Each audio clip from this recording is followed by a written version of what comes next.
पाटील साहेबांनी वयाची 85 पूर्ण केली आहे, ते 100 वर्ष पूर्ण करतील या आम्हाला पण करायला आता असं करा.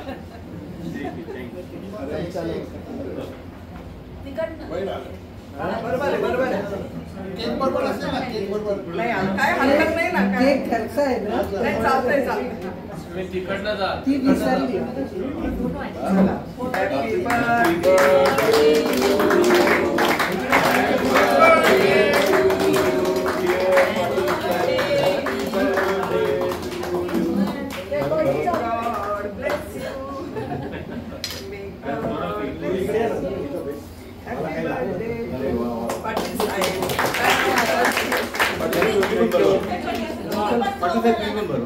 माझा वाढदिवस नाही आनंद प्रित्यर्थ या ना मला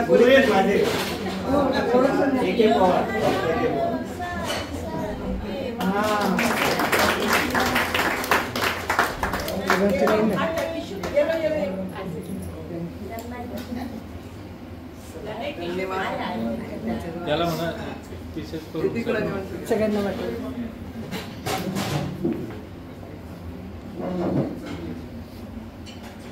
चमच्याचा अभिप्राय झाला.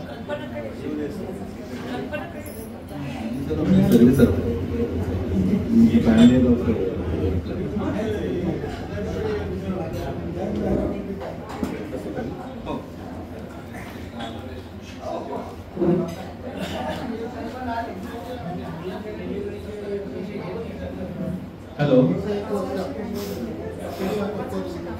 नमस्कार जुलक मित्र मैत्रिणींनो, आजचे वक्ते आहेत डॉक्टर सुभाष पवार. एखादी व्यक्ती 60 नंतरही किती ऍक्टिव्ह, धाडसी व कर्तृत्ववान असू शकते याचे ते एक उदाहरण आहे. आजचा विषय आहे 60 नंतर शारीरिक क्षमता कशी जपावी. अत्यंत मनोरंजक आणि महत्त्वाचा विषय आहे, कारण शारीरिक क्षमता ही जपावी लागते, त्यासाठी स्वतःचे प्रयत्न लागतात. म्हणून कशी जपावी हा शब्द किती योग्य आहे हे आपल्या लक्षात येईल. मित्रांनो, आपल्या सर्वांनी 60 ओलांडलेली आहे, तरी सुद्धा बुद्धी अजून चांगली आहे. शारीरिक क्षमता हेच आपल्या सर्वांचे ध्येय आहे. त्यामुळे डॉक्टर पवारांचे वक्तव्य आपल्या सर्वांसाठी लाभदायक ठरणार आहे. मी डॉक्टर सुनीला सायकलकर यांना विनंती करतो की त्यांनी पाहुण्यांचा परिचय करून द्यावा.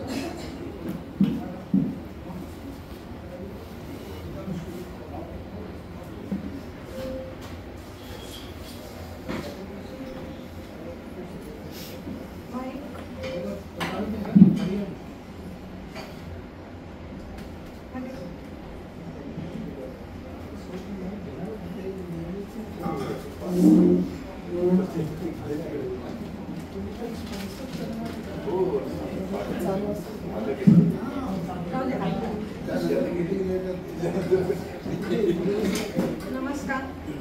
जुलक सेवाभावी संस्थेचे अध्यक्ष, सेक्रेटरी, आजचे आपले प्रमुख पाहुणे आणि वक्ते डॉक्टर सुभाष पवार, सभागृहातील उपस्थित सर्व अतिथी, डॉक्टर सुभाष पवारांच्या पत्नी पण आलेले आहे. आणखीन 1-2 अतिथी आलेले सभागृहामध्ये. जितेंद्र पाटलांचे विभूतकर आहे, तर त्या सगळ्यांना उद्देशून मी बोलते. आणि माझ्या जिवलग मित्र मैत्रिणींनो, age is just a number ही उक्ती ज्यांच्यासाठी सार्थ ठरते, असे जागतिक विक्रमवीर डॉक्टर सुभाष पवार यांचा परिचय करून देताना मला खूप आनंद होतो. फॅमिली फिजिशियन असोसिएशन मध्ये आम्ही दोघेही मेंबर आहोत अनेक वर्षापासून. डॉक्टरांचं सातपूर कॉलनी नाशिक इथे रोहित मल्टी स्पेशालिटी हॉस्पिटल आहे. टप्प्याटप्प्याने मी परिचय करून देते, कारण त्यांच्या अनेक क्षेत्रात कामगिरी आहे. म्हणजे इतकं आश्चर्य वाटतं की कुठे कुठे हा माणूस काम करतो. आणि मूर्ती बघावी तर अशी काय, म्हणजे आयर्न मॅन म्हणजे काय असं कोणी जोरदार, जसं त्यांच्या फोटोमध्ये त्यांनी प्रोफाईल दिलेलं आहे तसे ते दिसत नाहीयेत मला. सगळे स्नायू बियू एकदम.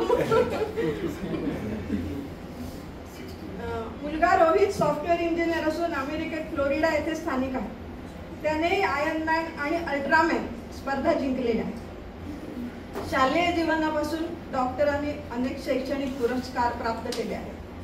हिंदी राष्ट्रभाषा सभा पुणे प्रथम परीक्षा महाराष्ट्रात सर्वप्रथम. SSC बोर्ड ताहराबाद केंद्रात सर्वप्रथम. BAMS या वैद्यकीय परीक्षेमध्ये पुणे विद्यापीठात सर्वप्रथम गोल्ड मेडल. देशदूत तर्फे ज्ञानवंत गुणवंत पुरस्कार प्राप्त झालेला आहे.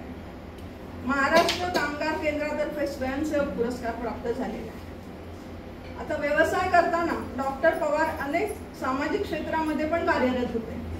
संस्थापक अध्यक्ष पहा कशा कशाचे: Mali education society, Satpur medical association, लोकहित सांस्कृतिक मंडळ सातपूर, या 3 ठिकाणी ते संस्थापक अध्यक्ष होते.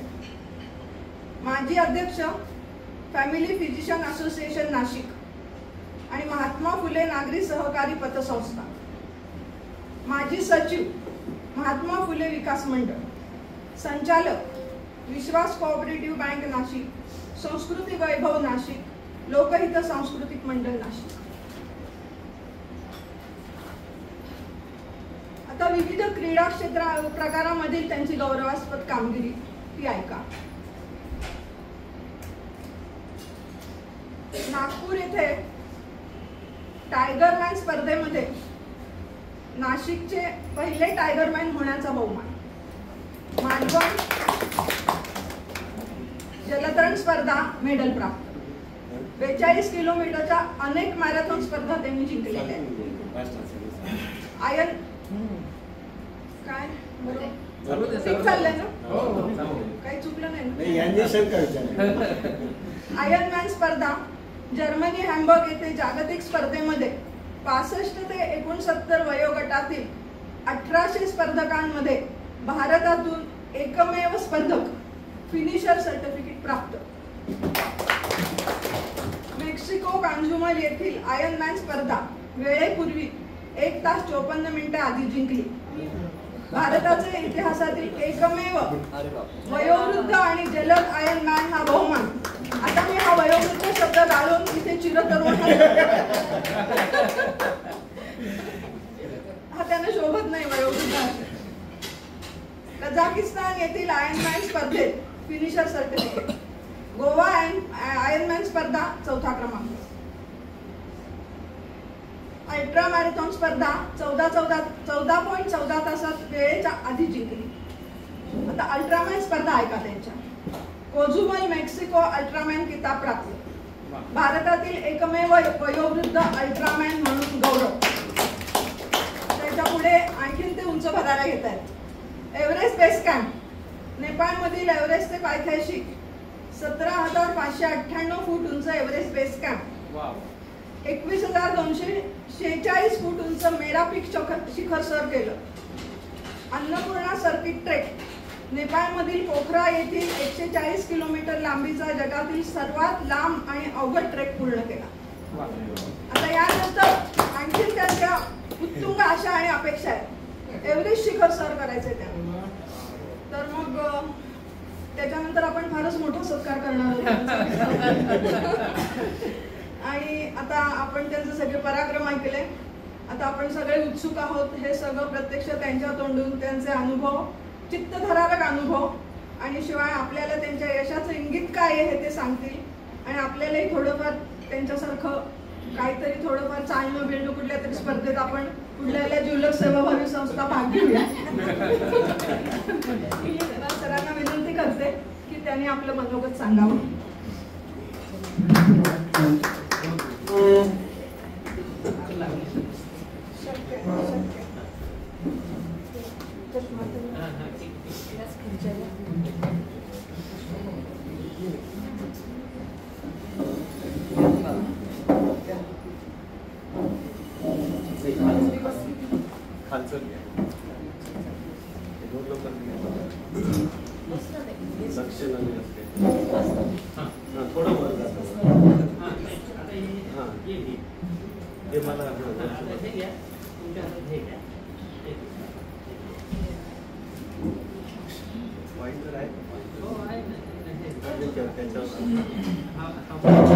ठीक आहे.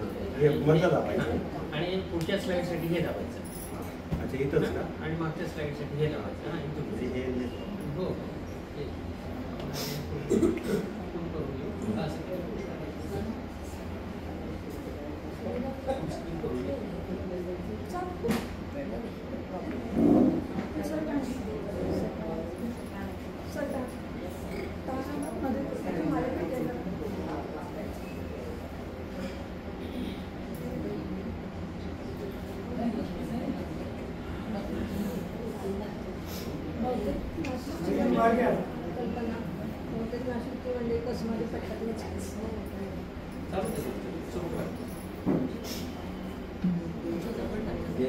हे घेऊ.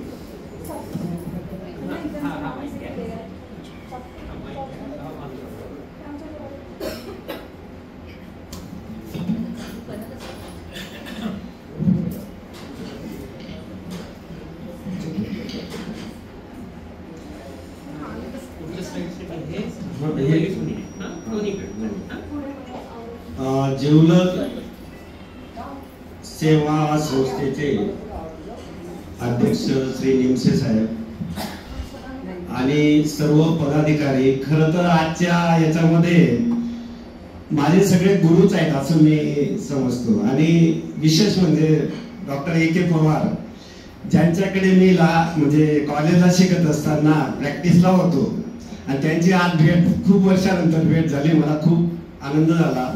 तसेच डॉक्टर शिवदे, सायखडकर, अनेक माझे मित्र म्हणजे आणि गुरु यांची मला आज त्यांच्या समोर बोलायला मला थोडस दमल्यासारखं होत आहे, पण आता माझा नाही राहतोय.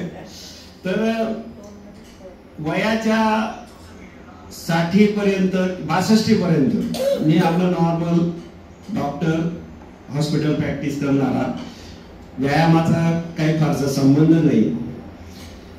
पण त्यानंतर ज्यावेळी 2018 मध्ये नाशिकचे पोलीस आयुक्त रवींद्र सिंगल यांनी आयर्न मॅनची स्पर्धा जिंकली आणि ते प्रत्येक पेपरला असं फ्रंट पेजला ती बातमी आली, म्हणजे अगदी कट टू कट होती. मला वाटतं ते मी वाचताना मला लक्षात आलं, मला खटकीच पडली, अरे हे आपण प्रयत्न करायला काय हरकत आहे. तोपर्यंत व्यायामाशी माझा काहीच संबंध नव्हता. रात्रंदिवस प्रॅक्टिस आणि ते पेशंट याच्यातच मी गुंतलेलो होतो. तर त्यानंतर मी मग दुसऱ्या दिवसापासूनच त्यांनी डायमेन्शन पण दिलेले होते की आयर्न मॅनच्या स्पर्धेमध्ये सुरुवातीला 4 किलोमीटर स्विमिंग आहे, नंतर 180 सायकलिंग आहे आणि 42 किलोमीटर रनिंग आहे. हे सगळं 17 तासात पूर्ण करायचं आहे. मी म्हटलं ठीक आहे, वय आपलं बऱ्यापैकी झालेलं आहे, पण माझा जो कॉन्फिडन्स होता ना तो मात्र खूप उच्च लेवलचा होता. तर मी म्हटलं आपण हा प्रयत्न करायला काही हरकत नाही. मग त्या हिशोबाने मी दुसऱ्या दिवसापासूनच मॅडमची लेडीज सायकल होती तिच्यावरच प्रॅक्टिस सुरू केली. तेव्हा प्रशिक्षक म्हणजे नाशिकला आयर्न मॅन हे नावच नवीन होतं, त्याच्यामुळे त्याच्यात प्रशिक्षक किंवा असा काही संबंधच येत नव्हता. तर मी त्या सायकलीवर प्रॅक्टिस, त्र्यंबक रोडला रनिंग आणि निवेकला स्विमिंग अशा तिन्ही गोष्टी चालू केल्या. आणि मालवणला पहिल्यांदा मी 2 किलोमीटर सागरी स्विमिंग मध्ये भाग घेतला. तर त्याच्यात 2 किलोमीटर स्विमिंग मी फक्त 21 मिनिटात पूर्ण केलं. तर त्याच्याने माझा कॉन्फिडन्स इतका वाढला की अरे आपण करू शकतो काहीतरी. मग मी आयर्न मॅनच्या तयारीला लागलो. मध्ये 1 मिनिट मी दाखवतो ते.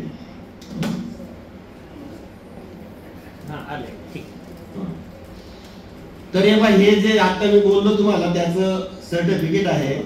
हा टाइम आहे त्याच्यात, सॉरी सेंटरला हा 21 मिनिटं कुठेतरी लिहिलेलं असेल ते. हे बघा इकडे आहे 21 मिनिटं टायमिंग. तर त्यानंतर मग मी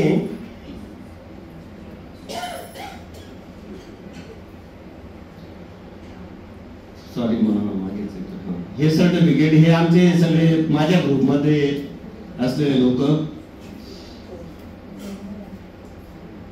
नंतर मी टायगर मॅन ह्या स्पर्धेमध्ये नागपूरला होती. तर ती आयर्न मॅनच्या साधारण 3/4 असते, ज्याच्यात 3 किलोमीटर स्विमिंग, नंतर 120 सायकलिंग आणि 30 किलोमीटर रनिंग. तर ती मी वेळेच्या आधी 12 तास 12.5 तासाचा वेळ होता, मी 10 तास 50 मिनिटात ती जिंकली. हे त्याचं ते स्वरूप. आणि वयाचे 60 वर्ष पूर्ण केलेला मी त्याच्यात पण एकमेव स्पर्धक होतो. हे त्याचं सर्टिफिकेट.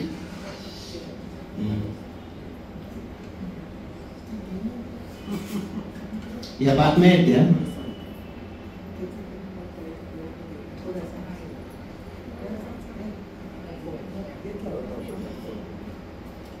हा, त्यानंतर सगळ्यात माझ्या आयुष्यातला हा सगळ्यात मोठा टप्पा म्हटला तरी चालेल. मी त्याच्या आधी जर्मनीमध्ये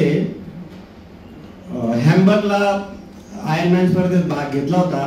त्याच्यात मी स्विमिंग सायकलिंग पूर्ण केलं, पण रनिंगला पूर्ण केलं पण वेळेच्या आत नाही करू शकलो. तर ती स्पर्धा होती ऑगस्ट 2022 मध्ये. पण ते माझ्या इतकं जिव्हारी लागलं की त्यानंतर मी म्हटलं आपल्याला काही आयर्नमॅन व्हायचंच आहे. तर ऑगस्ट नंतर नोव्हेंबर मध्ये कोझुमेलला स्पर्धा होती, म्हणजे आपलं मेक्सिको मध्ये. तर मी मग माझ्यातले जे वीक पॉइंट्स होते, म्हणजे मला प्रॉपर न्यूट्रिशनचं स्पर्धेच्या वेळेचं ते व्यवस्थित नॉलेज नव्हतं.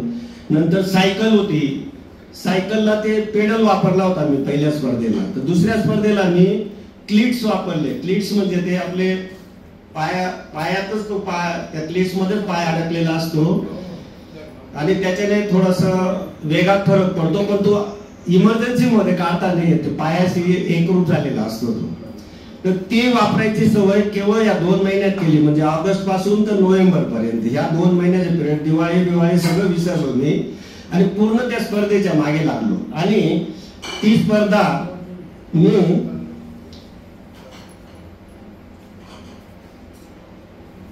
अतिशय चांगल्या रिमार्कने जिंकली. म्हणजे जे स्विमिंग 2 तास 20 मिनिटाचं होतं ते मी केवळ 1 तास 16 मिनिटात पूर्ण केलं. सायकलिंगचा टाइम होता 8 तास 20 मिनिटं, ती मी 6 तास 49 मिनिटात पूर्ण केली. आणि मग त्याच्यामुळे माझं इतकं म्हणजे प्रत्येक याच्यात 1-1.5 तास वाचवल्यामुळे मी ती स्पर्धा, मग राहिलं फक्त रनिंग 42 किलोमीटर. तर ती टोटल स्पर्धा ती 17 तासाची होती. मी 2 तास आधीच जिंकली ती, 15 तास 6 मिनिटात. आणि त्याच वेळी मी भारतातला सगळ्यात वयस्कर पहिला आयर्नमॅन ठरलो.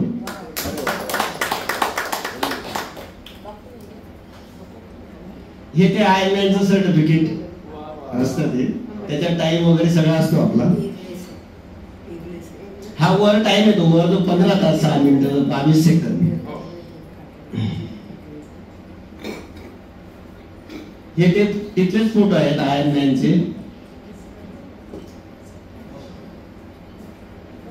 हे फिनिशिंग, बॅक फिनिशिंग. या बातम्या द्या.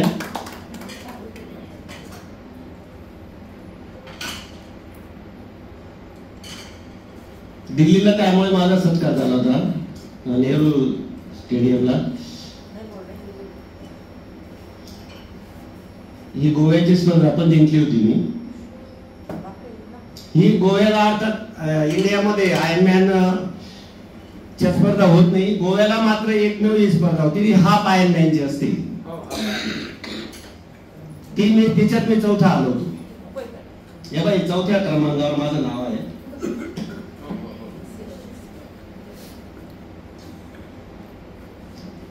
हे माझे सहकारी, हे सगळे 2 ते 3 वेळा आयर्नमॅन झालेले आहेत. जयंत कन्सर आहे ना?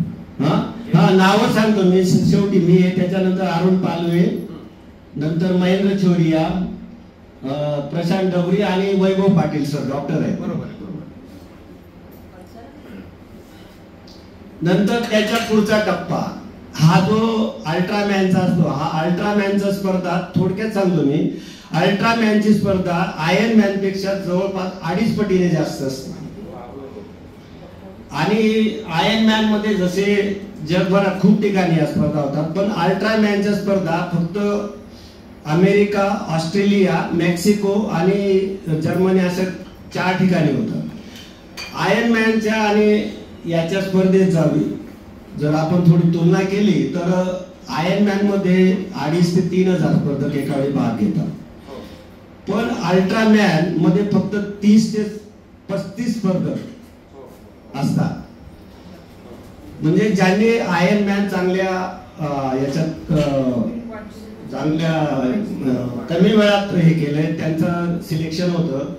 म्हणजे जवळपास 500, माझ्या मते 2,500 ते 3,000 स्पर्धक जेव्हा आयर्नमॅन होता त्यावेळी एक अल्ट्रामॅन होते, लक्षात घ्या. कारण ती अवघड स्पर्धा आहे आणि त्याला प्रोटेक्शन नसतं. आयर्नमॅनच्या वेळी सगळे रस्ते क्लोज केले जातात, पोलिसांचा हे असतो. पण या 30-35 स्पर्धकांसाठी कुठलंही प्रोटेक्शन नसतं. म्हणजे तुम्हाला सिग्नल आला तर थांबावं लागतं तिथं. रहदारीचे सगळे नियम पाळून ही स्पर्धा पूर्ण करावी लागते.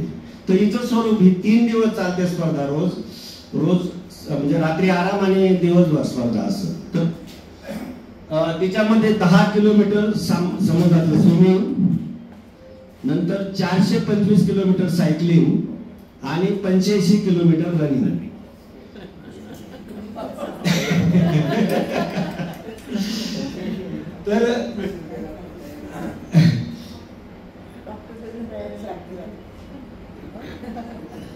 तर त्याच्या आधी मी पुंडलिकाची 85 किलोमीटरची स्पर्धा पूर्ण केली होती.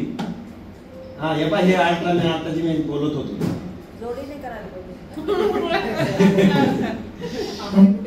तर त्याच्यात पण मी भारतातला एकमेव अल्ट्रामॅन, माझ्या वयोगटातला. आणि नाशिकचा पण पहिला, आणि अजून काही कोणी हिंमत लावली मी नाशिकचा कोणी स्पर्धकाने. मी बऱ्याच जणांना प्रोत्साहन देतो पण अजून त्या तयारीला कोणी हिंमत नाही दाखवली. तर माझी खूप इच्छा आहे की नाशिकमध्ये अल्ट्रामॅन पण व्हावा माझ्या नंतर. हो, स्किल आहे.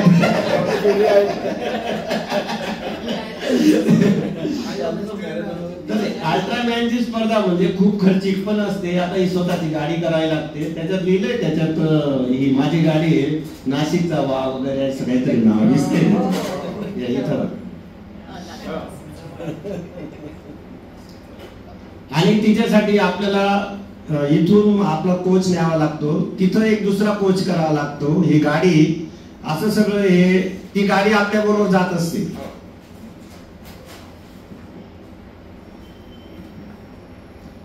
मिसेस पण आल्या होत्या माझ्या. हे माझे कोच आहेत, ते तिकडचे, ते तिकडून 1 नंबरचे ते इथले कोच आहेत पुण्याचे, 2 नंबरचे आयोजक आहेत, 3 नंबरचे परत माझे तिथले मेक्सिकोचे कोच आहेत, आणि आम्ही दोघं.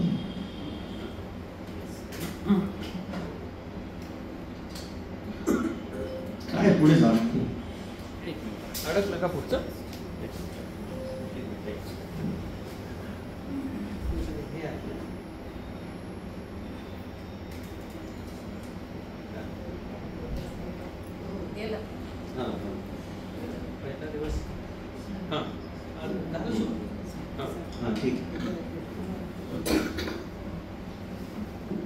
तर हे पहिल्या दिवशी तर खूप त्रास झाला होता मला. ते वादळ सुरू झालं त्या ज्यावेळी पहिलं 10 किलोमीटर स्विमिंग करायचं होतं, पण ते वादळ पहिलं 1-2 किलोमीटर झालं, वादळाचं खूप मोठ्या लाटा झाल्या. त्याच्यात मला बराच त्रास झाला, पण मी हिंमत न सोडता ते चालू ठेवलं. म्हणजे जी 10 किलोमीटरचं स्विमिंग लाटांमुळे 11.6 किलोमीटर एवढं झालं, पण ते हिशोबाने 10 किलोमीटर धरलं जातं. हे बाई, इतकं किलोमीटर स्विमिंग झालं तुम्हाला. हा नंतरचा मग जल्लोष, हे स्विमिंगचा एक फोटो आहे.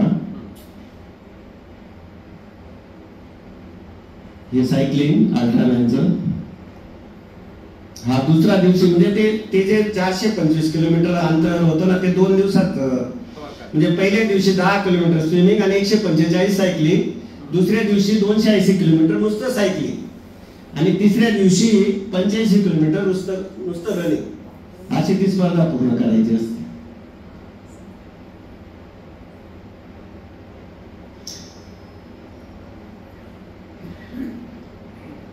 तर हे फार अतिशय माझ्यासाठी म्हणजे इतकी स्पर्धा होती.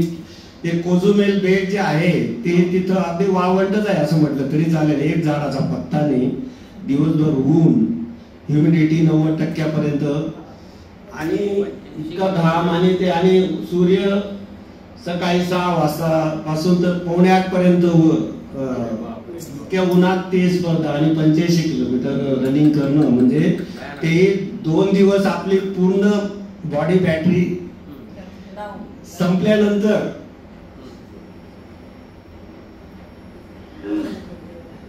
हे ते रनिंगचा फोटो आहे माझा. हा मुलगा त्या कोचचा मुलगा आहे, तो तिथला कोच होता ना, लहान आहे तो. हा भाऊ मला जागा रस्ता दाखवतो वाटतं.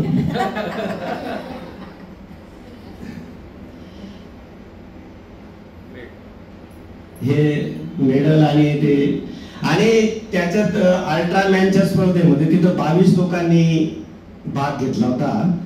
त्याच्यात आम्ही फक्त 5 जण पूर्ण करू शकलो आणि माझ्या वयोगटातला तर मी एकटाच होतो. मी आता 5वा आलो पण 5च जणांनी पूर्ण केलं. बाकीचे सगळे 45च्या आतलेच होते. हे ते ट्रॉफी आणि मेडल, आपला तिरंगा मी तिथं उंचावला.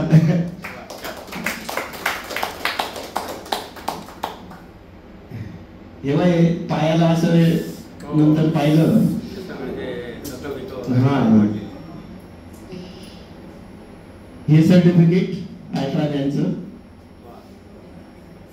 हे सगळं रँक इथं 5वी दिसते, 5व्या क्रमांकावरच राहिलं.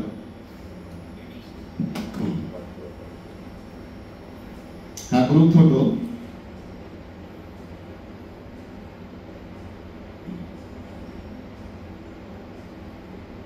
ही ट्रॉफी, हे मेडल.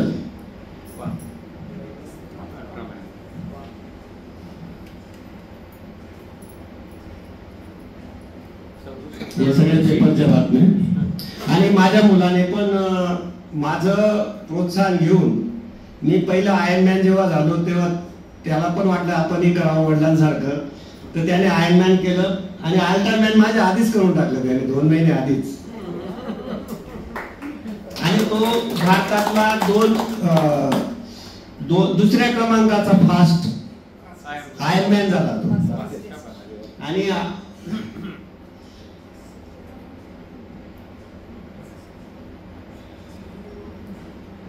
हे सगळे आपल्या नाशिकच्या पेपरच्या बातम्या आहेत.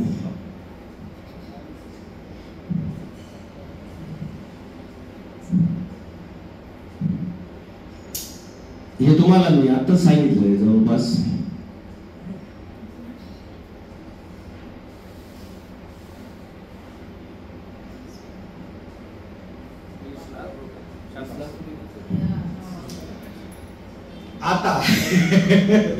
आता आयर्नमॅन झालो म्हणजे अल्ट्रामॅन झालो, आता काय करावं हा माझ्या पुढे प्रश्न पडला.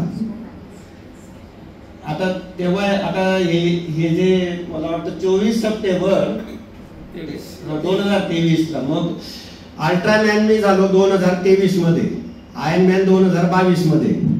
तर पुढे काय करायचं? आता अल्ट्रामॅनच्या पुढे तर काही मोठी स्पर्धा नाही याच्यात, हे जे आपण ट्रायथलॉन म्हणतो, स्विमिंग, सायकलिंग आणि रनिंग मध्ये. मग दुसरा मार्ग काय, मला स्वस्थ बसू देईना, माझं म्हणजे इच्छाशक्ती स्वस्थ बसू देईना. मग मी ट्रेकिंग या विषयाकडे वळायचं ठरवलं. म्हटलं बघू आपण गाठायचं तर मग एव्हरेस्टच गाठायचा. तर त्याच्यासाठी मग एक सुरुवातीला सांगितलं की आधी तुम्ही बेस कॅम्प करा. मग मी 24 सप्टेंबर 2023 मध्ये बेस कॅम्प केला. तो मी यशस्वीरित्या पूर्ण केला. त्याची हाईट 17,598 फूट आहे. तर त्याच वेळी मी तिथंच ती जे आपण मी तुम्हाला थोडे अनुभव सांगतो, कारण हा अनुभव जरा वेगळाच राहणार आहे. तर एव्हरेस्ट बेस कॅम्प नाशिक मधले पण बऱ्याच जणांनी केला. आपल्यापैकी कोणी केलाय का इथं? हा, तुम्ही केला. तर त्या बेस कॅम्पला टप्प्याटप्प्याने मुक्काम करत जावं लागतं त्या हाईट पर्यंत. तर काही जणांना मध्येच त्रास होतो ऑक्सिजनचा, तर काही जणांना परत पण यावं लागतं, काही जणांना हेलिकॉप्टर बोलवून न्यावं लागतं. तर अशा परिस्थितीत मी तिथं असे समजा जायला 10 दिवस लागतात, तर त्याच्यात विश्रांतीचे 2 दिवस असतात, 2 का 3 दिवस. तर त्याच्यात ऑप्शन असतात की तुम्ही समजा एका ठिकाणी थांबला तर तिथं एक जवळचा पर्वत असतो, त्याच्यावर चढून यायचं आहे किंवा विश्रांती घ्यायचं. तर मी एकाही दिवशी विश्रांती घेतली नाही. तर त्या विश्रांतीच्या दिवशी जो ऑप्शन होता मला वर चढून परत यायचा तो मी केला.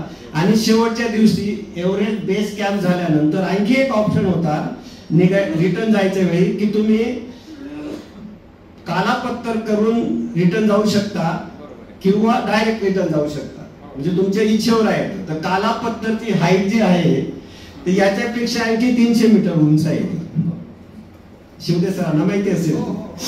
तर मग आणि त्याला मग पहाटे 3लाच निघावं लागणार होतं रिटर्नच्या दिवशी. सगळे ते हेड लॅम्प वगैरे सगळी तयारी करून मग आम्ही 13 जण होतो त्या ग्रुपमध्ये. 13 पैकी आम्ही 5 जणांनी ठरवलं की जायचं. मग पहाटे 2लाच उठायचं होतं. 2ला उठून पाहत होतं तर एकच जण होतं माझ्या जोडीला, बाकीचे 3 गायब झाले होते. तर मग तो मुंबईचा होता तो. तर ते मग आम्ही दोघांनी सुरुवात केली पहाटे 3 वाजता चढायला. आणि आम्ही पूर्ण कालापत्तर चढून सकाळी सूर्योदय ज्यावेळी होतो त्यावेळी आम्ही बरोबर तिथं पोहोचलो. आणि असा मी कालापत्तर वायांसमोर असा तो एव्हरेस्ट दिसतो आणि त्याच्यावर पडणारे ते किरण, तो प्रसंग मी आयुष्यात विसरणार नाही, इतका तो छान होता. म्हणजे शब्दात वर्णन करणंच अवघड आहे त्याचं. अगदी म्हणजे त्या हाईटला तो समोर दिसणारा तो एव्हरेस्ट, म्हणजे त्या दिवशी मी खरोखर इतका धन्य समजलो स्वतःला. आणि मी त्या ठिकाणी पोहोचू शकलो त्याचं मला खूप समाधान अजूनही वाटतंय. तर कालापत्तर नंतर मग आम्ही खाली आलो. तर आमचा ग्रुप जो होता तो जे बाकीचे उरलेले 11 मेंबर ते सकाळी 7 वाजता आमच्या निवासस्थानापासून पुढे निघून गेलेले होते. तर मग तिथून आम्ही दोघंच मागे होतो. आम्ही दोघंच तो प्रवास आमच्या बरोबर एक शेर्पा होता अर्थात गाईड करणारा. आणि मग आम्ही त्या दिवशी त्यांच्या बेस म्हणजे जे पुढचा मुक्काम होता तिथं तर बाकीचे लोक लवकरच पोहोचले होते. आम्हाला रात्रीचे 9 वाजले पोहोचायला. म्हणजे पहाटे 3 वाजेपासून चालायला सुरुवात केलेली तर रात्री 9 वाजता आम्ही तिथं मुक्कामी पोहोचलो. आणि अंतर जवळपास 27 किलोमीटर ट्रेक झाला त्या दिवशी सगळा चढ. आणि ट्रेक उतरायचं जरी असलं ना तरी ते काही नुसतं उतरायचं असं नसतं. ते जसं आपण बेस कॅम्प पर्यंत पोहोचतो म्हणजे एक डोंगर चढतो उतरतो परत दुसरा चढतो उतरतो तेव्हाच आपण पोहोचतो. म्हणजे जे चढताना जो काही डोंगर आपण जे हे ते चढावेच लागतात ते तरी पण म्हणजे. आणि ते वेळ कमी असतो त्यावेळी आपल्याला चढायला जितके वेळ देतात तेवढा मुक्काम बिक्काम काही नसतो त्याच्यामध्ये. उतरतच राहावं लागतं.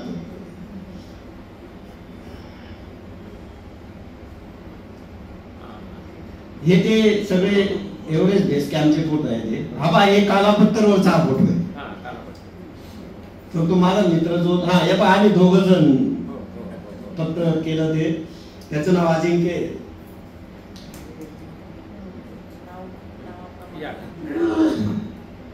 हे सगळे त्या ट्रेकवरचे फोटो आहेत. हे पाऊस आल्यावर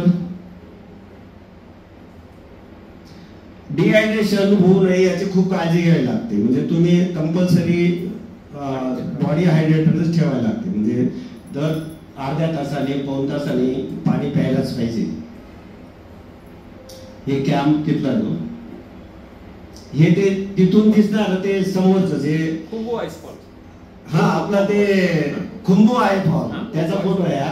म्हणजे बेस कॅम्प संपल्यानंतर या इथून सुरुवात होती ती एव्हरेस्टच्या चढाईला.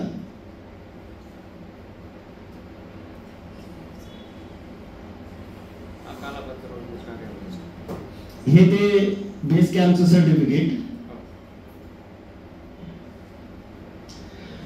हा माझ्या आयुष्यातला परत एक महत्वाचा टप्पा. तर आता एव्हरेस्टची तयारी जर करायची असेल तर ह्या छोटे छोटे टिक्स करावेच लागतात. म्हणजे आपली जी ॲक्लेमेटायझेशन म्हणतो, म्हणजे जसजसं आपण वर जातो तसतसं ऑक्सिजनचं प्रमाण विरळ होत जातं. साधारण 5000 फुटापर्यंत आपण क्षमता धरू शकतो. त्याच्यानंतर मात्र प्रत्येक मीटरला तुमची परीक्षा असते असं म्हटलं तरी चालेल. तर हे पहा, हे जे मेरा पीकची उंची आहे 6476 फूट म्हणजे मीटर, म्हणजे 21246 फूट.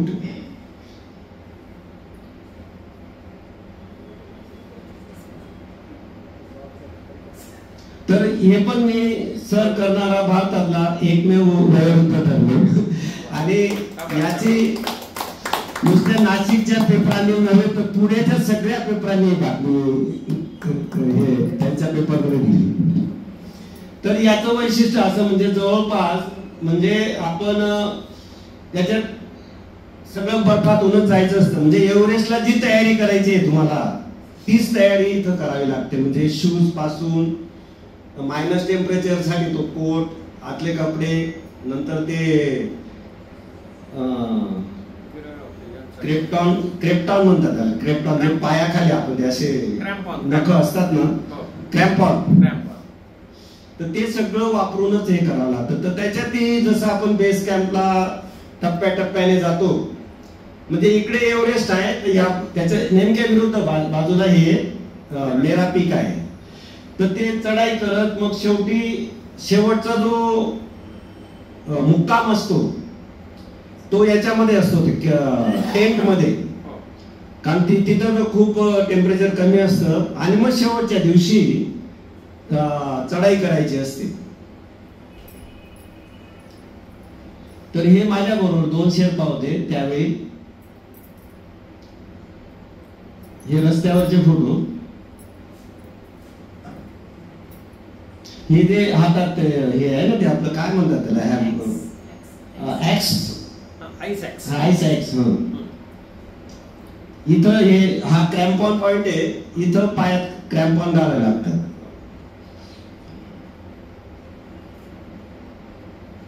हे बाई अशा प्रकारची चढाई असते.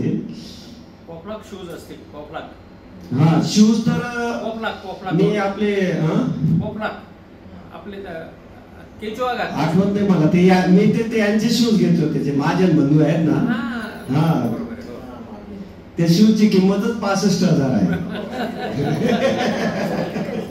आणि जी मी सायकल वापरली आयर्नमॅन किंवा अल्ट्रामॅनला, तिची किंमत 6 लाख रुपये.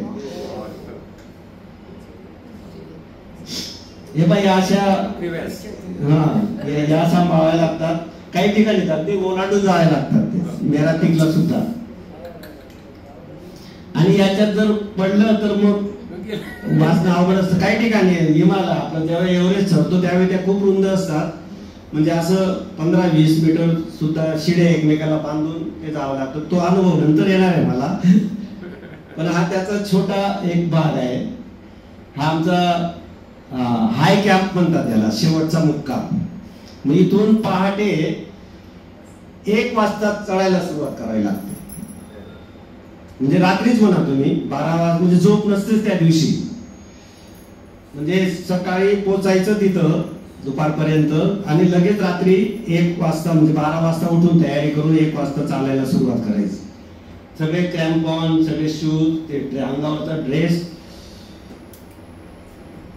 नंतर डोक्यावर पण ते कॅप वगैरे, नंतर ते ॲक्स, हातात 2 काठ्या, पाठीवर बॅग. तिचं वजन तरी 7-8 किलो असतो, कारण आपलं सगळं त्याच्यात असतं. हे बाई हे ते शूज, हे बाई हे शूज आहेत ते.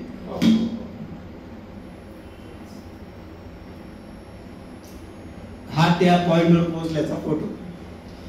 मेरा पीक 6500 जी हाईट आहे त्याची मीटर मध्ये. तर सकाळी 1 वाजता निघालेलो आम्ही, साधारण 9 वाजता तिथं पोहोचलो कंटिन्युअस वॉक करताना. आणि त्याच्यातल्या गमती सांगतो की ती माझं जे इलेक्ट्रोलाइटची 2 लिटरची बॅग होती पाठीशी, ती अशी ती लॅडर असतं, ते लॅडर आणण्याची एक नळी असे पुढे घेतो. तर मला अनुभव नाही त्या गोष्टीचा. तर झालं काय की बरं तो माझ्या शेफालाही वाटलं ते त्यांचे बघितलं असेल बुवा सगळं त्यांचं न्यूट्रिशन त्यांनी असं. तर मी जेव्हा 1 वाजता चालायला सुरुवात केली तर ते येईच राहते, पाहत होतं पूर्ण गोठलेलं होतं. म्हणजे मला बरं त्याशिवाय माझा भरोसा त्याच्यावरच होता सगळा. त्याच्यात मी आणि त्याच्यामुळे माझं न्यूट्रिशन पूर्ण म्हणजे पाण्याशिवाय, पाण्याची बाटली तर शेरपाकडे होती, त्याच्याकडे एकच बाटली होती. मग करावं काय, पण म्हटलं आता इतकं केलंय आता हिंमत लाव, बघू जेवढं झालं तसं करू असं मी ठरवून पुढे चालायला सुरुवात केली. ती पुष्कळ तिचं टोक आम्ही ते त्याच्या गरम पाण्याच्या पिशवीत टाकून बघितलं, पण ते काही कारण आतलं जे लिक्विड होतं ते पण बर्फ झालेलं होतं, त्याच्यामुळे तो काही उपयोग होण्यासारखाच नव्हता तो. तर मग तो नाद आम्ही सोडला आणि त्याच्या ते 1 बाटली पाण्यावरच आम्ही पुढे चालायला सुरुवात केली. हे आता त्यावेळी जे आहे हे सगळी तयारी आहे. हा रोप याला धरून चढावं लागतं. हे जे याचं नाव विसरलो मी आता, ते जुमार हा दोराला अडकून आपल्याला वर चढावं लागतं असं. हा जो पिवळा दिसतो जुमार, बाकीचे ते कॅराबिनर वगैरे आहेत हे शूज.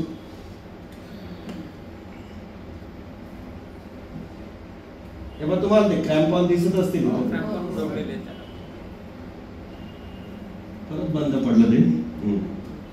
हा हे सर्टिफिकेट हे तिथलं गव्हर्नमेंट देतं. ते साधारण आपण चढाई केल्यानंतर ते पूर्ण खात्री करून मग ते 15 दिवसांनी आपल्याला मिळतं. ते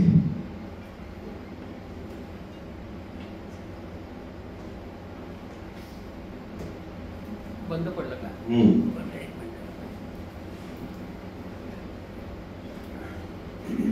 हा झालं.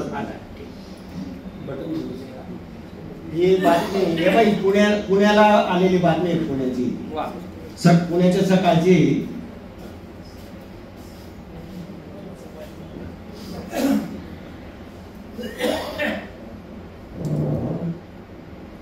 नाही चालत ते. हा या सगळ्या बातम्या आहेत. लॅपटॉप वरूनच ऑपरेट करा. लॅपटॉप वरूनच करतोय. हे मी अल्ट्रामॅन नाव लिहिलं होतं.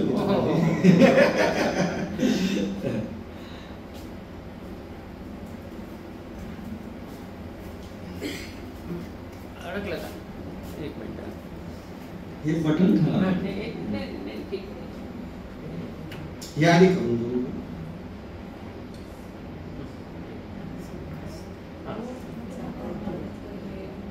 चालू झालं.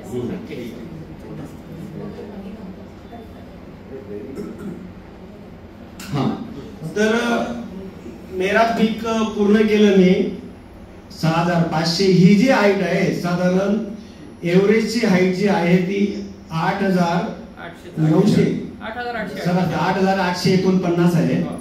तर हे 6500 साधारण म्हणजे एव्हरेजचा कॅम्प 2 जे कॅम्प 4 असतात त्यापैकी कॅम्प 2 पर्यंत मी गेलो असा त्याचा अर्थ होतो. हा म्हणजे तिथून वर आणखी 2.5 किलोमीटर गेले की एव्हरेस्टचा सरळ वर सरळ गेलं.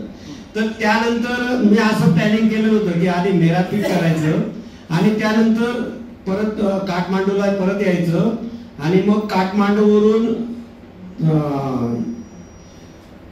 तिथं 4 दिवस मध्ये गॅप ठेवून हे अन्नपूर्णा सर्किट ट्रेक करायचं. तर मग अन्नपूर्णा सर्किटला पुण्याहून एक ग्रुप मला अटॅच होणार होता. तो या 5 मुलींचा होता, 5 लेडीज.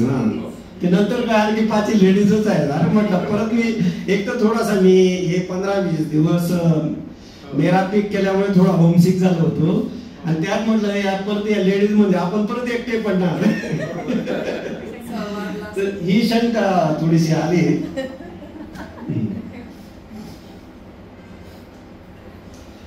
पण तो ग्रुप जो होता त्यांनी मला सांभाळून घेतलं असं म्हटलं तरी चालेल. म्हणजे त्या म्हणे आम्ही जेव्हा जेवायला वेगळा बसायचो ते म्हणे तुम्ही आपण एका ग्रुप मध्ये आहोत तर असं वेगळं नका बसू, मग आमच्यातच बसा. मग त्याच्याने मग ओळख झाल्या, मग एकदम आमची मैत्रीच तयार झाली. त्याच्यामुळे मला मग एकटे पण इतकं जाणवलं नाही. हा एक तर हे जे मेरा सर्किट आहे तो 140 किलोमीटरचा तो ट्रेक आहे. तर त्याच्यात हा कोणतं ते याच्यावरचा हा लेक आहे ते मला ते नाव आठवत नाही आता. सगळ्या म्हणजे 1000 मीटर उंच चढून हा वरचा ट्रेक आहे. नाव कदाचित मागे असेल. हे सगळे रस्त्यावरचेच फोटो आहेत ते. हा 140 किलोमीटर अन्नपूर्णा. हा टिलीचो लेक हे नाव आहे इथं. तर हा टिलीचो लेक म्हणजे जसे आपण मुक्काम करत जातो आणि टिलीचो लेकला जायचं म्हणजे परत 1000 मीटर चढ असतो तो. आणि त्याच्या वर माझ्या माहितीप्रमाणे जगातला सगळ्यात उंचीवरचा मोठा लेक आहे हा.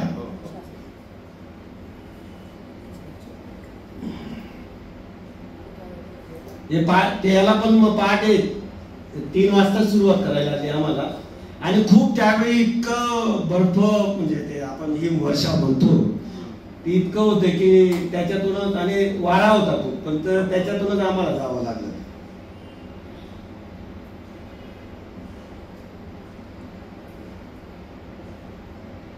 हा तिथला फोटो आहे. तुम्हाला माझा फोटो दाखवला तर पाणी दिसत होतं त्याच्यात. तो उन्हाळ्यातला म्हणजे ज्यावेळी बर्फात घोट. पण आम्ही जेव्हा गेलो तर पूर्ण तो टिलीचो लेक पूर्ण गोठलेला दिसतोय.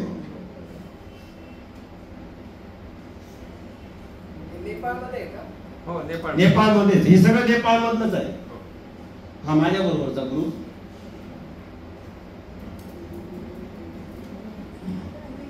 हा ते मी तुम्हाला बोललो ना हा गोठलेला नसतानाचा फोटो आहे.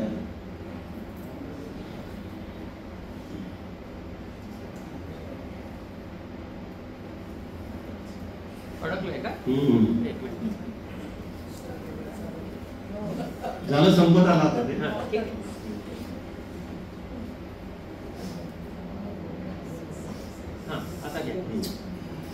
तुम्ही एकच थांबा.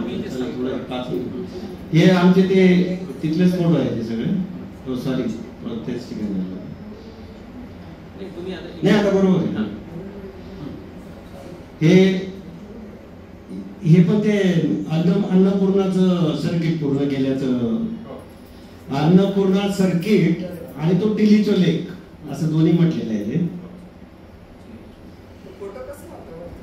कोणता सर्टिफिकेट वरती ते वरचा आहे तो अन्नपूर्णा माउंटेन आहे ते. हा अन्नपूर्णा रेंज म्हणतो ना आपण ती आहे. शिखर आहे जगातली जी सगळ्यात उंचावरची शिखर ती सगळी नेपाळमध्ये म्हणजे 8000 प्लस म्हणतो ना आपण. ती जास्त नेपाळमध्ये. भारतात ते कांचनजुंगा म्हणून आहे. पाकिस्तान मध्ये K2 आहे. 7 नंबरला आहे. असे ते टोटल 14 आहेत. 14 आहे. आणि एव्हरेस्ट त्याच्यात सगळ्यात उंच आहे. तर पुढील उद्दिष्ट माझं आता अल्ट्रामॅन तर नाशिक मध्ये व्हायला पाहिजे. एव्हरेस्ट पण माझी शेवटी इच्छा आहेच आणि तिचीच मी आता तयारी करतो आहे.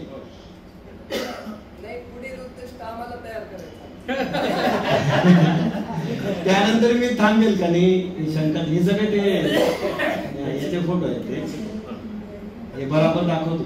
हा माझा मुलगा आहे आयर्नमॅन पूर्ण करणारा. अल्ट्रामॅन पूर्ण केलं त्यावेळेला फोटो. हे आणि हे पाहिजे मी सगळ्यात वयस्कर तो फास्टेस्ट असं दोघांचं ते नाव.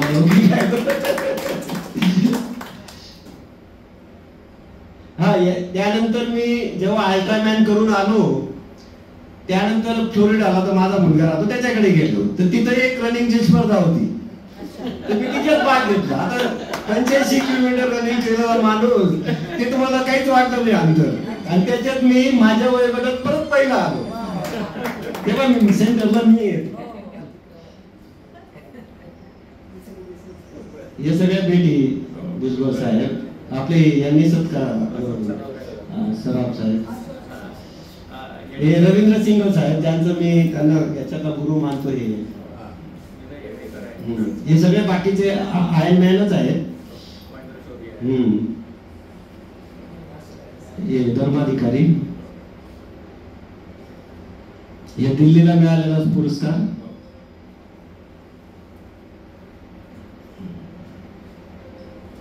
न्यूयॉर्क मध्ये सत्कार, फॅमिली फिजिशियन्स, हे आयनमॅनचा सत्कार आमच्या झाला ते RTO मध्ये.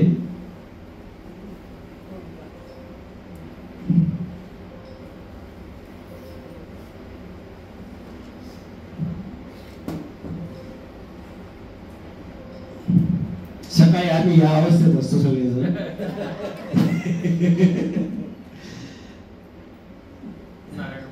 हा हे ते रनर काच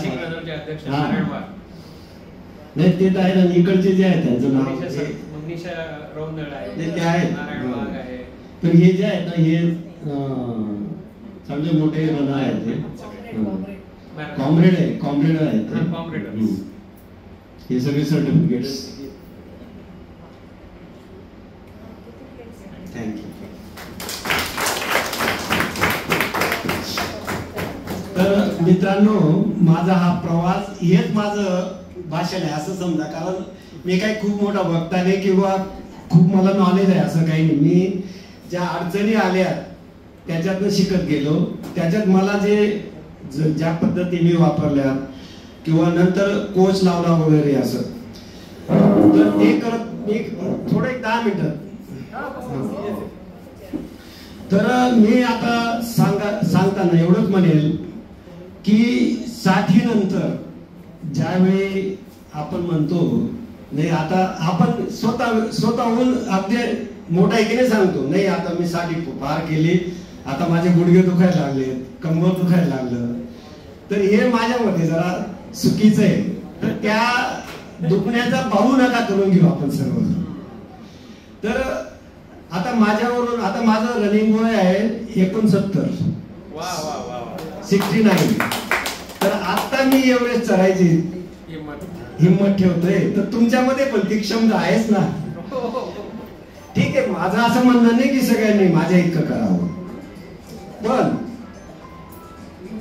रोज 1 तास व्यायामाला दिला तर फार चांगलं होईल. याच्यातले काही जण देत पण असते. आता इथं पाटील साहेब आहेत, बिजुटकर आहेत, हे तर माझ्या बरोबर व्यायामाला असतातच. तर आपण सगळ्यांनी स्वतःसाठी 1 तास द्या आणि व्यायाम रेग्युलर करा.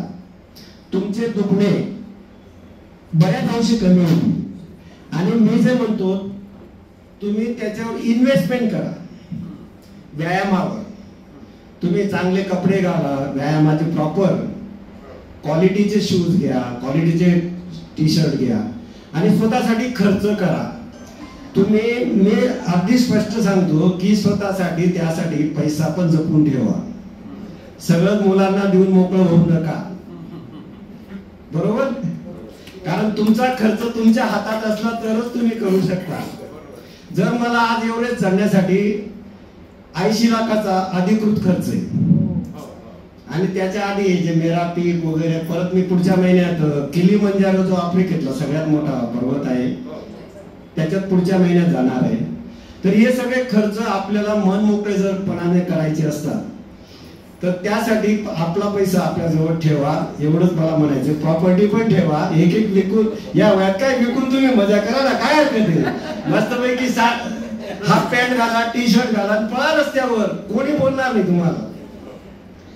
कारण चांगल्या गोष्टीला कोण विरोध करणार आहे. मी ज्यावेळी आम्ही गंगापूर रोडला रनिंगला जातो तर ज्यांचं आम्ही ते सुरुवातीला वॉर्मअप व्हावं लागतं, नंतर पण स्ट्रेचिंग करावं लागतं. आम्ही रोडवर करतो अगदी, काही त्याच्यात लाजायचं कारण नसतं.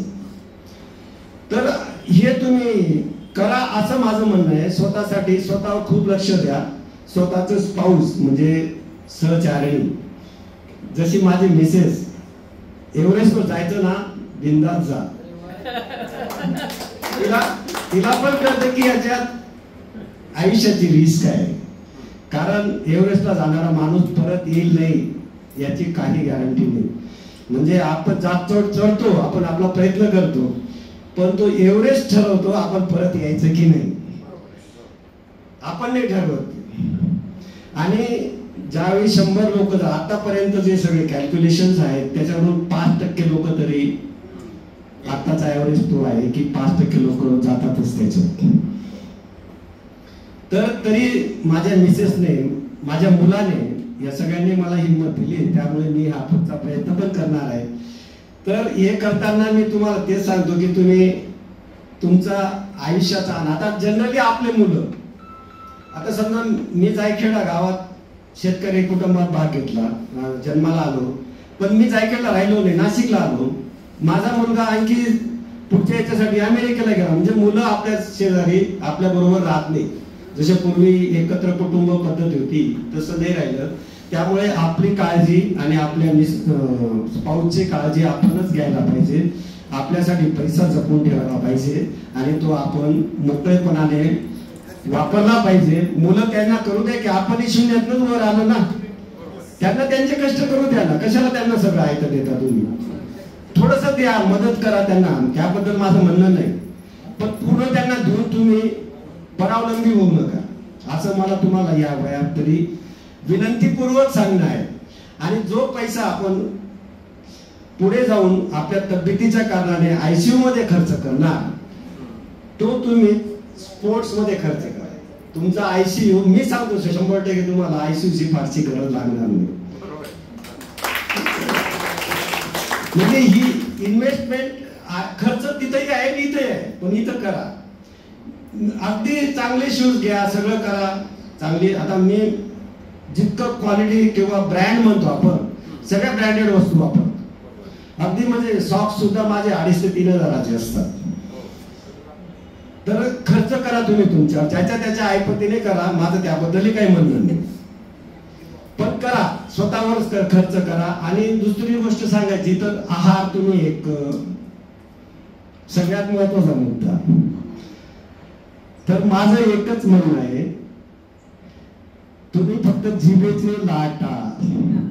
तुम्ही जीभ जर सांभाळली तर एवढ्याच भागात तिचा भाग आहे. नंतर पुढे काय ते अन्नाची चव काही कळत असते. तर मी माझ्या अनुभवाने सांगतो, थोडासा त्रास होतो सुरुवातीला, याच्यात इतकं सोपं नाही ते. आता मी भाजीमध्ये तेल अजिबात वापरत नाही गेल्या 15 ते 20 वर्षापासून. आता हे करणं शक्य आहे का आपल्याला, हे आता बघा तुम्ही. अगदी म्हणजे सुरुवातीला तर मला महिनाभर 2 महिने इतका त्रास झाला की ती खाली उतरतच नव्हती ती भाजी. माझी मिसेस माझ्या बरोबर आहे आता, त्यांनाही अजून जमलं नाही ते. त्या घरी स्वयंपाक आमचा, त्यांची भाजी वेगळी, माझी वेगळी. माझ्या पोळीला तेल नसतं, त्यांच्या पोळीला तेल असतं, असं सगळं. परत साखर नाही, साखर अजिबात नाही. सकाळी मी माझ्यावरून मी थोडं सांगतो की मी काय करतो, त्याच्यातून ज्याला जसं योग्य वाटेल ते. सकाळी मी 5-6 वाजता उठतो, व्यायामाला बाहेर पडतो. ते फक्त इलेक्ट्रोलाइट वगैरे बरोबर असतात, मग ते शेड्यूल असतं आमचं, रनिंग किती करायचं, स्विमिंग किती करायचं, ते सगळं पार पाडून मी 11 वाजता घरी येतो. तेव्हा फळांचा नाश्ता घेतो, फक्त फ्रुट्स असतात त्याच्यामध्ये, आणि चहा असतो तो एक बिनसाखरेचा. तर फ्रुट्स मध्ये मात्र मी सगळ्या प्रकारचे फ्रुट्स, सीजनल म्हणा किंवा जसे असतात ते 4-5 प्रकारचे फ्रुट्स माझ्या नाश्त्याला असतात. बाकी दुसरं मी जड वस्तू काहीच खात नाही त्यावेळी. नंतर मग दुपारी 1-1:30 वाजता जेवण करतो, त्याच्यात 1 पोळी 1 वाडा भात आणि बिन तेलाची भाजी. आणि संध्याकाळी पण कमीच जेवतो असं. तर एवढं माझं न्यूट्रिशन आहे. नॉनव्हेज घेता का? नॉनव्हेज मी खातो, फक्त फक्त ड्रिंक्स आणि सिगरेट याच्यापासून मी 4 हात लांबच राहतो. तर ड्रिंक्स पण मी सांगतो की ड्रिंक्स घ्यायला हरकत नाही, पण कमी प्रमाणात घ्या. आठवड्यातनं माझ्या मते 1-2 वेळा 2 पेक आणि एका वेळी 2 पेकच्या वर घेऊ नका. आणि आठवड्यातनं 2 पेक्षा जास्त वेळा, एकच वेळा खरं आठवड्यातनं एकदा घ्या, 2 पेक घ्या. आणि नाहीच घेतली तर जास्त चांगलं. पण सिगरेटला मी कधीच हे करणार नाही. सिगरेट तर ऑलवेज बॅड. म्हणजे तिच्यापासून आपल्यालाही त्रास आहे आणि आपल्यामुळे दुसऱ्यांना पण त्रास होतो. तर एवढ्या गोष्टी पाळा. आणि बस आपल्यामध्ये देवाने पोटेन्शियल खूप दिलेलं आहे. म्हणजे क्षमता जी म्हणतो ती आपल्यात खूप आहे. माझ्यावरून सांगतो मी, तर जी माझ्यामध्ये आहे ती तुमच्यामध्ये पण आहे. असं नाही की मला काही देवाने वेगळं घडवलेलं आहे. तर तुम्ही पण त्याचा वापर करा, एवढंच मी सगळ्यांना विनंती करतो. आणि माझे 2 शब्द मी संपवतो.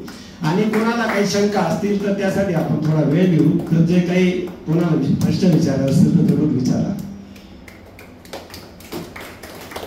धन्यवाद. आणि मला कार्यक्रमाला बोलवल्याबद्दल मी परत आयोजकांचे आभार मानतो. या इकडे बसा आता. नाही हे पहा, आता मला मी शुगर डायरेक्ट घेत नाही. मला केळी किंवा आंबे खाल्ले पाहिजे. खायचे ना, मी खातो. मला रोज 5-6 आंबे लागतातच सीझन मध्ये. मी मार्च सांगतो तुम्हाला, मार्च पासून आंबे खायला सुरुवात करतो, तो ऑगस्ट पर्यंत खातो.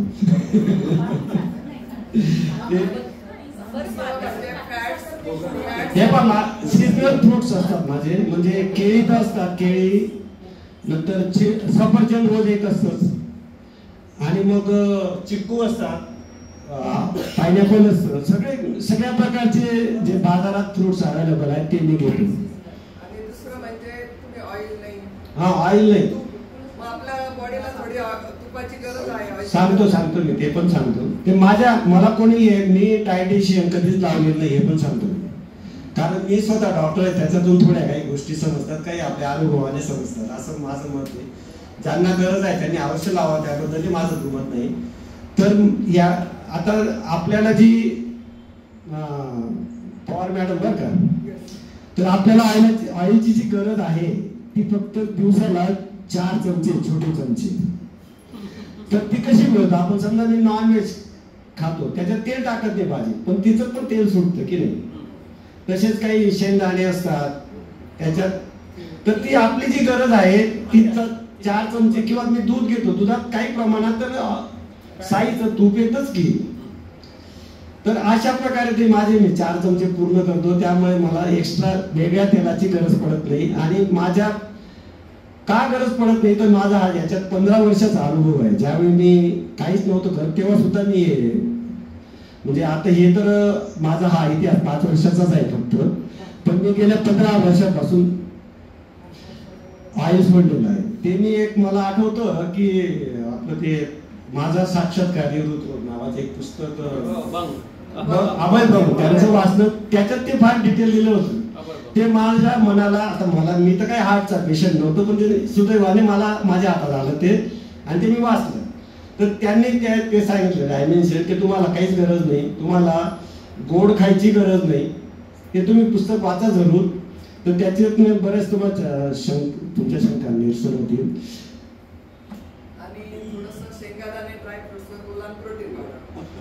प्रोटीन पावडर मी घेतो, पण रोज नाही घेत, आणि ती 25-30 ग्रॅमच्या वर नाही घेत एका वेळी. तर मी एक असं माझं एक बाउल मी माझं स्वतःच तयार केलेलं आहे. त्याच्यात मी काय करतो, आपलं ओट्स 3-4 मोठे चमचे, नंतर 1 चमचा ते तुम्हाला सांगितल्याप्रमाणे प्रोटीनची पावडर, नंतर मध, अजून काय असतं ते मुसळी, हा ते ओट्स मध्ये मिक्स असते ती, दूध, आणि बारीक कापलेले सफरचंद, डाळिंब, असं ते सगळं एकत्र करून दुधामधून ते घेतो. मोठा बाउल तयार होतो तो मध्ये दुपारच्या टायमात भूक लागली तर त्यावेळी ते खातो. ड्रायफ्रुट्स फारसे मला आवडत पण नाही, मी जास्त खात पण नाही. कधी कधी मनात वाटलं तर घेतो, पण ते माझा आहाराचा भाग नाही येतो असं. म्हणजे मॅडम तर ते मला वाटतं बदाम रात्री भिजत घालतात आणि सकाळी खातात ते, पण ते मला ते पण नाही.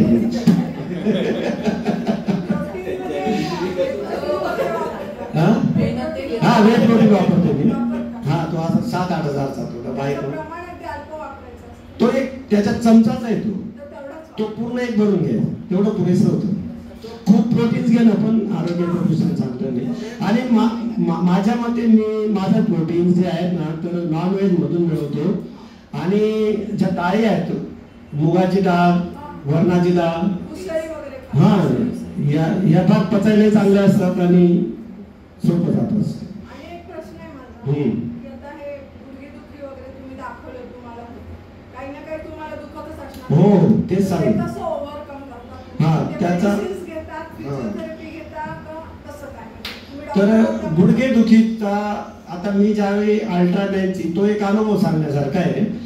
तर अल्ट्रामॅनची जेव्हा मी प्रॅक्टिस करत होतो आणि माझ्या कोचने मला दिलेलं होतं की तुम्ही 50 किलोमीटर रनिंग करा, त्यानंतर 1 दिवसाचा गॅप ठेवून त्यांनी परत 30 किलोमीटर रनिंग दिलेलं होतं मला नाशिकमध्ये.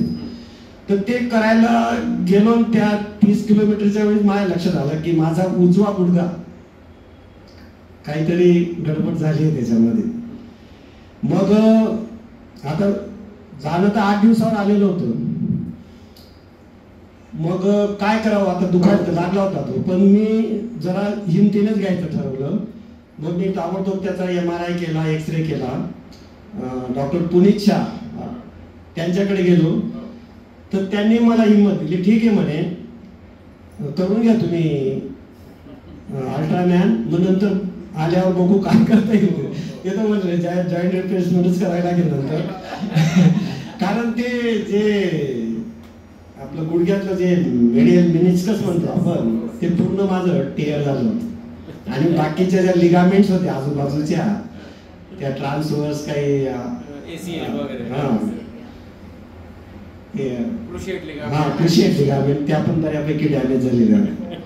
तर मग मी तशाच अवस्थेत जायचं ठरवलं आणि ते पूर्ण केले. ते अतिशय अवघड गेलं मला, पण ते 3 दिवस माझे होते आणि मी ती जिंकलो ती स्पर्धा. त्यानंतर मग मी ते पुढची हिस्ट्री सांगतो. आता नंतर तर गुडघ्याकडे बघणं मला आलं. मग ते मुंबईचे जे आहेत ना आनंद जोशी, जे सचिन तेंडुलकरचे पण, त्यांना दाखवलं. मग तर ते म्हणे तुम्हाला कुठल्याच सर्जरीची गरज नाही किंवा जॉईंट रिप्लेसमेंटची पण गरज नाही. तर तुम्ही, त्यांनी काही व्यायाम दिले मला, ते व्यायाम मी अजूनही रेग्युलर करतोय. तर तो डिफेक्ट माझा आता बऱ्यापैकी जो 100% होता तो आता फक्त 10-20% राहिलेला आहे आणि प्रोग्रेस होते आहे त्याच्यामध्ये.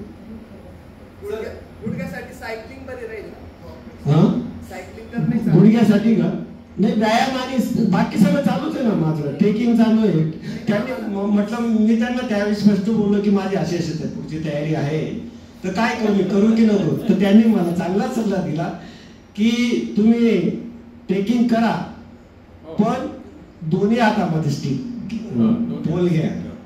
तर तुम्ही माझे फोटो पाहिले असतील तर दोन्ही हातामध्ये माझे पोल आहेत, म्हणजे त्या काठ्या आहेत. तर बाकीच्या लोकांमध्ये मी जेव्हा ट्रेकिंग करतो आता ग्रुपमध्ये किंवा, तर एकच काठी असते, पण माझ्याकडे फक्त 2 काठी असतात. सर, गिर्यारोहण करताना कायम ऑक्सिजन लावलं नाही. मी तुम्हाला जे बोललो ना, मी जे मेरा पीक 6500 मीटर केलं, मला ऑक्सिजनची गरज नाही पडली. आपला जो शेर्पा असतो ना, तो सगळी तयारी करून ठेवतो की यांना जर वेळेवर लागलं तर त्याच्याकडे सगळं तो तयार असतो. मात्र म्हणजे आपल्या प्रत्येक पावलाकडे त्याचं लक्ष असतं. त्यांचं पण डिवोशन आपण मानायला पाहिजे की मी काय करतोय, मला दम लागतोय का, मला काय होतंय का, या गोष्टीकडे तो लक्ष देतो. त्याच्यामुळे आपला कॉन्फिडन्स नक्कीच वाढतो, एवढं मी सांगू शकतो. कशाच्या?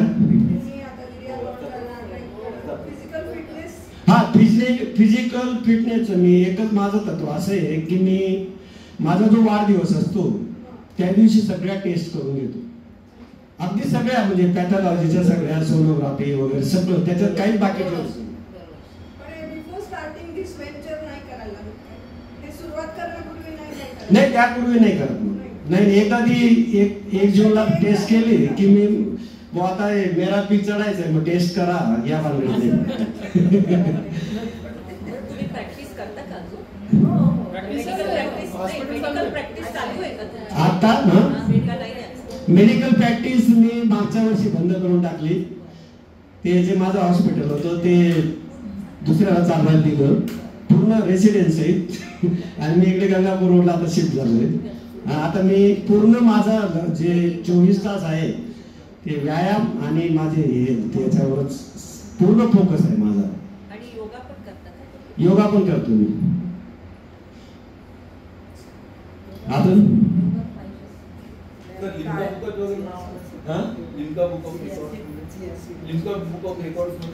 ते करू ना, ते एवढंच करू द्या मला. त्या सगळ्या गोष्टी नंतर मला लिखाणाची पण आवड आहे, पण मी सगळं नंतर पुस्तकाच्या रूपात म्हणा किंवा ते लिमका रेकॉर्ड वगैरे ते सगळे बघू आपण, ते तर मिळणारच आहे. तर आता मी माझा फोकस सगळा एव्हरेस्ट आणि एव्हरेस्ट झोपेत एव्हरेस्ट सगळं, फोटो सुद्धा आजूबाजूला एव्हरेस्टचेच आहे. मी एक मोठी नकाशा आणला, त्याचं चित्र नेपाळवरून येताना, आणि ते फ्रेम करून समोरच लावून दिलंय बेडरूम मध्ये. म्हणजे माझं एक तत्व आहे, जे करायचं ना ते समोर पाहिजे. ते टार्गेट तसं ठेवलेलं आहे, म्हणजे मेंदू त्याच्याशिवाय दुसरे विचार यायलाच नको. चिया सीड्स काय होतं? हा, chia seeds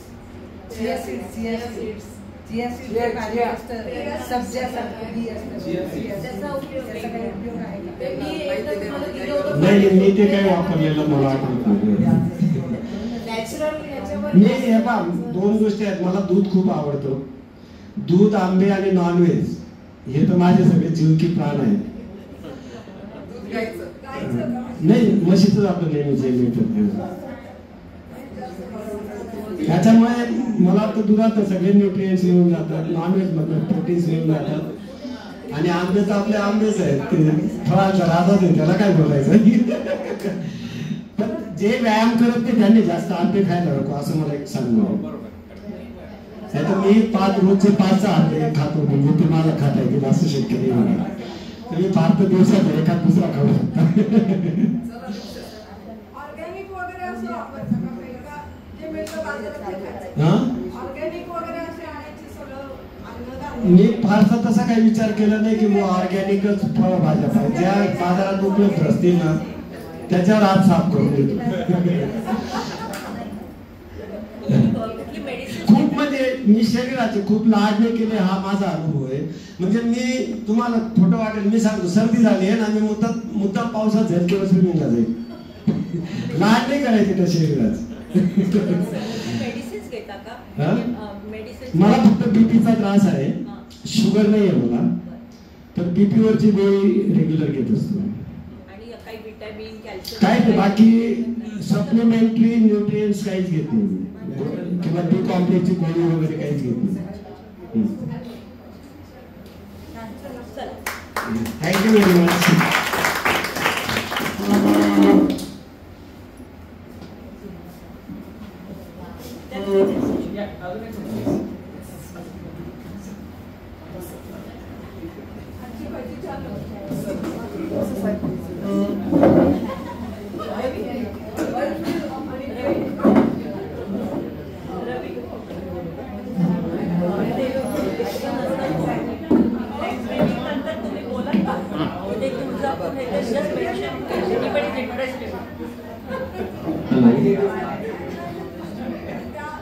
doctor Subhash Pawar यांचं भाषण अत्यंत उपदेशक, मार्गदर्शक व प्रेरणादायी झालेलं आहे. त्याबद्दल आपण सर्वांनी टाळ्या वाजवूया.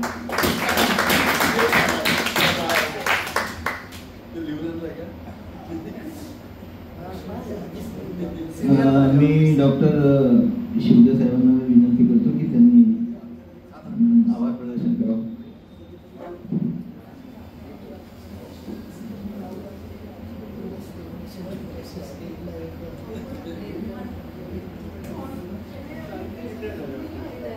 अध्यक्ष निमसे साहेब, सचिव ज्योत्स्नाताई आणि माझ्या जीवलग मैत्रिणींनो आणि आजचे आपले प्रमुख व्याख्याते डॉक्टर सुभाष पवार आणि सौभाग्यवती पवार. खरोखर डॉक्टर सुभाष पवार यांनी नाशिकच नव्हे तर आपल्या संपूर्ण देशाचं नाव उंच केलेलं आहे असं म्हणता येईल. जगातले सगळ्यात वयोवृद्ध अल्ट्रामॅन हा त्यांनी किताब मिळवलेला आहे. खरोखर कोणत्या शब्दात त्यांचं कौतुक करावं हे मला समजत नाहीये. एक तर ते डॉक्टर आहेत याचा आम्हाला अभिमान आहे. माझ्या बागलाण तालुक्यातले त्याचा आणखीन अभिमान आहे.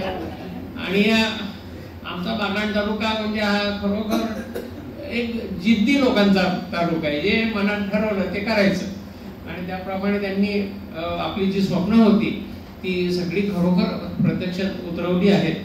विशेष म्हणजे हे सगळे उद्योग त्यांनी वयाची 60 उलटल्यानंतर सुरू केलेले आहेत. त्यामुळे जे लोक समजतात की आता आपलं वय झालं, आपण आता म्हातारे झालो, आता आपण एक तर टीव्ही समोर बसून दिवस घालवायचा किंवा काहीतरी देवदेव करत त्याच्या पाठीमागे लागायचं, तसं काहीही न करता यांनी एकामागून एक असे जे पराक्रम करून दाखवलेत खरोखर त्याला तोड नाही. म्हणजे आपण आता 85 किलोमीटर धावणं म्हणजे काय प्रकार असतो. आता मी जास्तीत जास्त 42 किलोमीटर पर्यंत धावलेलो आहे. तर शरीराची काय अवस्था होते ते मला माहिती आहे. 40-42 धावल्यानंतर 85 किलोमीटर ते सुद्धा उष्णतेमध्ये वाळवंटी प्रदेशामध्ये कसे धावत असतील. आणि त्याच्या अगोदर 2 दिवस स्विमिंग केलेलं, सायकलिंग केलेलं.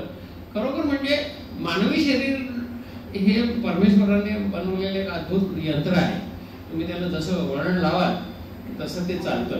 त्याच्यासाठी फक्त तुम्हाला एक मनोबल, जिद्द पाहिजे. तुमच्या म्हणजे तुमची जी इच्छाशक्ती आहे ती जर असली तर अशक्य ते शक्य माणूस करून दाखवू शकतो. याचं जिवंत उदाहरण डॉक्टर सुभाष पवार हे आपल्या समोर आहेत. म्हणजे केवळ आपल्यालाच, आपल्या वयोगटातल्या लोकांना तर आहेच स्फूर्तीदायक, पण तरुणांनी सुद्धा लाजावं त्यांच्या पुढे. खरोखर तरुणांनी स्फूर्ती घ्यावी असं हे व्यक्तिमत्व आहे, आपल्या नाशिकमध्ये आहे. याचा खरोखर आपल्याला सगळ्या नाशिककरांना अभिमान वाटायला पाहिजे.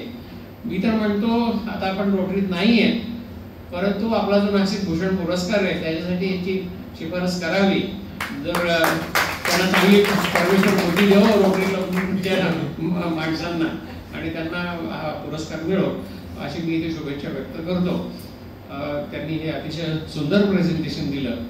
एव्हरेस्ट बेस कॅम्प पर्यंत मी फार तर म्हणजे 5364 पर्यंतच पोहोचलो. तिथे जाईपर्यंत काय अवस्था होते ते आता मागे एका व्याख्यानामध्ये तुम्हाला सांगितलंय मी. एक पाऊल उचलणं जड जातं आणि आता ते 6500 मीटर पर्यंत जाऊन आले. तर आणि आता गगनचुंबी त्यांची महत्वाकांक्षा आहे. आता ते एव्हरेस्टच्या टॉपला जात आहे. अतिशय कठीण खरोखर हा पराक्रम आहे. त्याच्यासाठी आपण सगळ्यांनी मिळून परमेश्वर चरणी प्रार्थना करूया की त्यांचा हा उपक्रम यशस्वी हो. आणि शुभेच्छा देतो, यशस्वी होऊन या.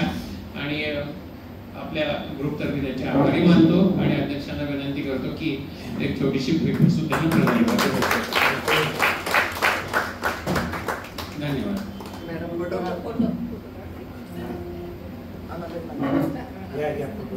फोटोची जबाबदारी घे सर.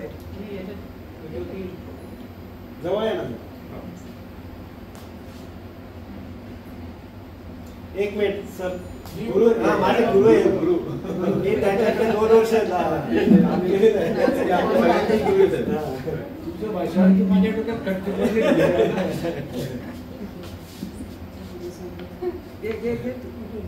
तू घे ना. या फोटो.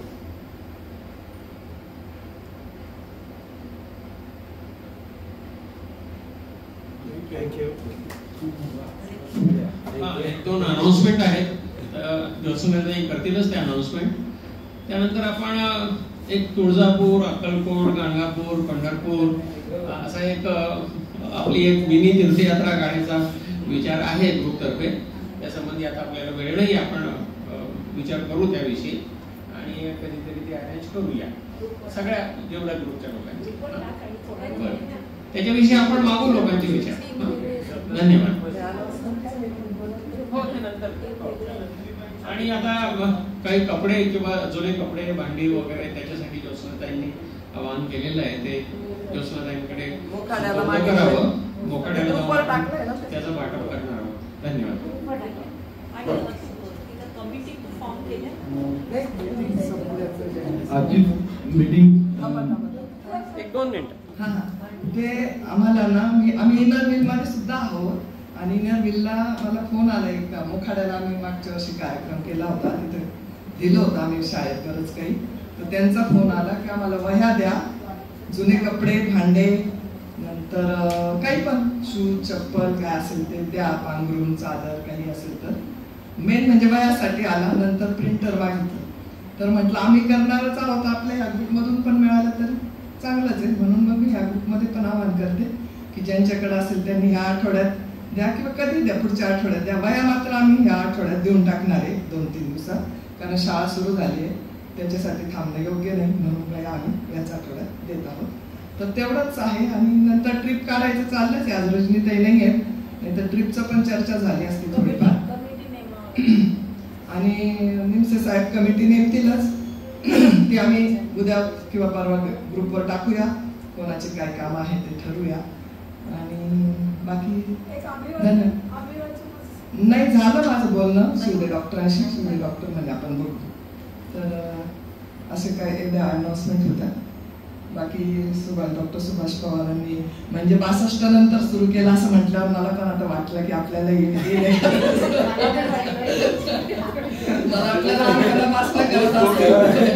माझ्याकडे वेळ कमी आहे त्यामुळे जरा फास्ट चालतो तुमच्याकडे वेळ जास्त आहे आम्ही 65 आहे ना सर